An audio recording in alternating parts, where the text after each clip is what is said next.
Hello people, hope you all are doing well. आज हम लोग सेक्शन 25 आईपीसी के बारे में बात करेंगे, जो कि फ्रॉडुलेंटली को डिफाइन करता है, यानी कि फ्रॉडुलेंटली क्या होता है ये बताता है। सो इसमें लिखा है कि a person is said to do a thing fraudulently if he does that thing with intent to defraud but not otherwise. एक पर्सन को हम कहेंगे कि उसने फ्रॉडुलेंटली ये काम किया है, कोई भी ऐसा एक्ट किया है जब उसका इंटेंशन हो किसी को डिफ्रॉड करने का। डिफ्रॉड दो वर्ड से जुड़ के बना है, यानी कि इसका मतलब है defraud is equals to deceit plus injury, यानी कि जिसके साथ फ्रॉड हुआ है उसको डिसीट, तो यानी कि उसके साथ चीटिंग तो हो ही रही है, साथ ही साथ उस एक्ट की वजह से उसको इंजरी भी हो रही है। ठीक है, अब इसके इंग्रेडिएंट क्या है हम ये देख लेते हैं। A person has done something, किसी ने कुछ किया हो, कोई एक्ट किया हो। He has done with intention to defraud, और इंटेंशन किसका होना चाहिए? डिफ्रॉड का इंटेंशन होना चाहिए। अब इसे एक एग्जांपल से समझते हैं। मान लीजिए एक्स के पास एक हॉर्स है,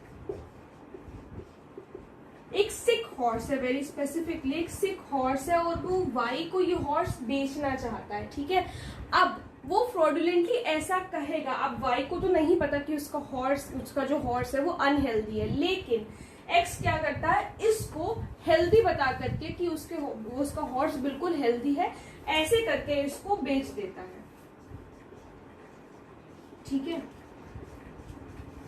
कि जो मेरा हॉर्स है वो एकदम हेल्दी है, मतलब कि उसकी सिकनेस के बारे में वो वाई को नहीं बताता है, उसको ऐसे ही बेच देता है। तो यहाँ पर हम कहेंगे कि एक्स ने फ्रॉडुलेंटली ये काम किया है। क्या चीज है? इंग्रेडिएंट हमने पढ़े थे कि a person has done something, उसने कुछ किया हो, कोई एक्ट कमिट किया हो। He has done with the intention to defraud, तो इंटेंशन था डिफ्रॉड करने का, यानी कि उसको डिसीट करने का। यहाँ पर डिसीट का मतलब होता है चीटिंग, तो उसको चीटिंग भी करा और उसको इंजरी भी पहुंचेगी इस चीज से वाई को, क्योंकि जब वाई को पता चलेगा कि उसको हॉर्स जो उसने खरीदा है वो सिक है, तो उसका काम हैम्पर होगा, तो उसको इंजरी भी पहुंचेगी इस चीज से। So this is the example. एक बहुत इंपॉर्टेंट पॉइंट है इसमें कि intention to defraud must mean intention to deceive and thereby obtain an advantage. Intention to defraud का इंटेंशन से इसका ये मतलब है कि डिसीव तो करना है, यानी कि चीट तो करना ही है, और कोई एडवांटेज मिल रहा है। ठीक है, लेकिन it is not necessary that this advantage should always be economic. लेकिन जरूरी नहीं है कि एडवांटेज का मतलब सिर्फ इकोनॉमिक हो, यानी कि सिर्फ पैसे ही का एडवांटेज हो रहा हो, किसी भी चीज का एडवांटेज हो सकता है।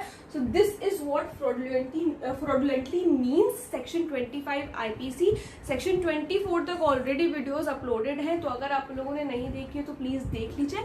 अगर कोई प्रॉब्लम हो तो please let me know in the comment section, और अगर आप लोग किसी टॉपिक पे वीडियो देखना चाहते हैं तो प्लीज मुझे जरूर बताइएगा। Thank you so much.